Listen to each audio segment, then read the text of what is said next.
caída de los gobiernos porque los pueblos no aceptan esta situación terrible que se les impone, como que se aumente el precio del trigo o del maíz o del arroz en el doble.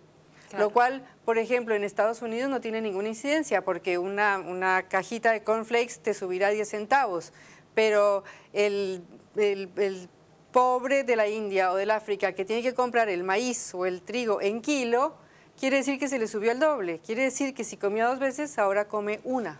Claro. Entonces, las expectativas son grandes rebeliones, grandes protestas y eventualmente guerras, no lo sabría decir, pero sí un descontento social muy grande.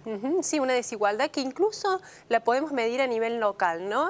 Parte de tu informe mostraba que en los Estados Unidos la gente necesita destinar un 10% de su sueldo para alimentarse, una situación que nosotros acá no la vivimos ni siquiera en la clase media, la gente destina una mayor proporción, ¿no?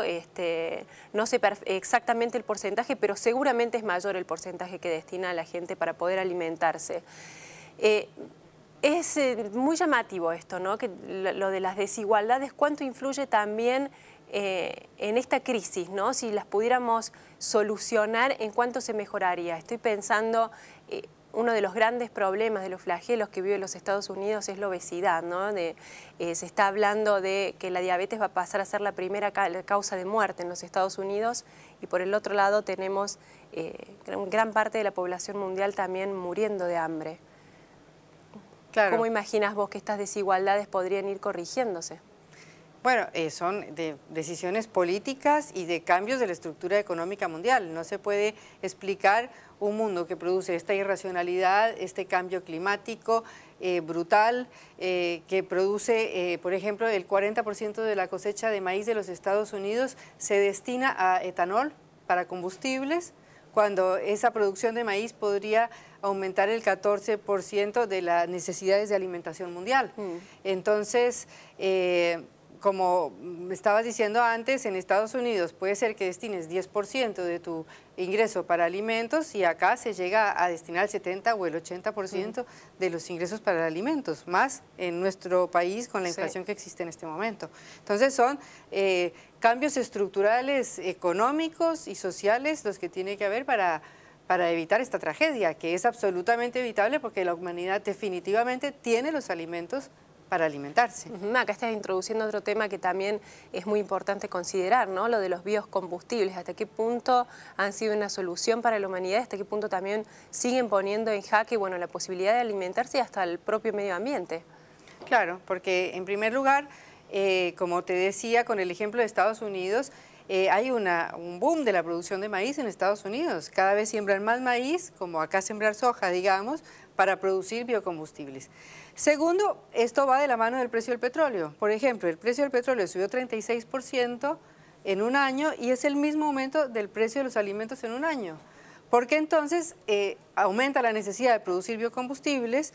Estos cultivos tienen unos subsidios fabulosos de los estados en Estados Unidos y generan entonces una subida de todos los precios de los alimentos que es absolutamente también irracional. ¿Cómo va a ser que estamos produciendo grandes cantidades de alimentos para combustible y no para alimentar a la humanidad? Claro, y verlo también cómo se está moviendo a nivel mundial la industria alimentaria. No sabemos que en los Estados Unidos es uno de los lobbies más poderosos a los que, bueno, es difícil incluso reglamentar para tener en cuenta aspectos de salud de la propia población, ¿no? Como introducir, por ejemplo, bueno, dentro de los alimentos información que es útil a la hora de que la persona escoja los alimentos. Entonces, la pregunta va a cómo influyen, ¿no? Los intereses económicos también en estos desequilibrios. Bueno, hay algún aspecto que no me quiero detener mucho ahora, pero lo quiero dejar planteado, que es el problema, por ejemplo, de la especulación, que ha sido uno de los factores fundamentales del aumento del precio de los alimentos en los últimos 2 años, porque a partir de la crisis económica mundial, una parte de las inversiones se ha derivado a la especulación en commodities. Que es muy interesante, es un tema que le vamos a explicar a la gente cómo funciona, ¿no? Con Tomás Bulat, ahora nos va a ayudar con ese tema, que tiene una influencia muy importante en el tema. Exactamente. Y también, bueno, como estábamos viendo, lo de los biocombustibles son todas decisiones económicas y políticas de los gobiernos que tienen que ver con este problema. Y por último, el problema del hambre. Es insostenible que en un continente como el nuestro, donde se produce la mitad de la soja mundial, la mitad de la carne mundial, como dice muy bien el editorial de la revista DEF de este número, tengamos 81 millones de niños pobres y 36 millones de niños en riesgo alimentario.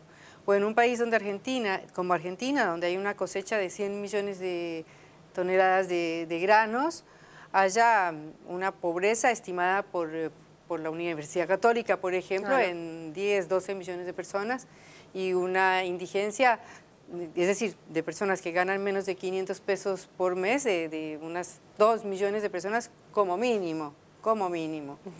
Entonces, son decisiones políticas y económicas. Sí, muy importante, un tema con una gran relevancia el que creo que los argentinos especialmente tenemos que mirar a la cara, ¿no? Porque tiene que ver con nuestro presente, como decís vos, por estas desigualdades inaceptables en un país como el nuestro, y para ver, ¿no?, en dónde vamos a estar parados en un lugar estratégico tan importante en el 2050, ¿no?, como lo veíamos en el informe también.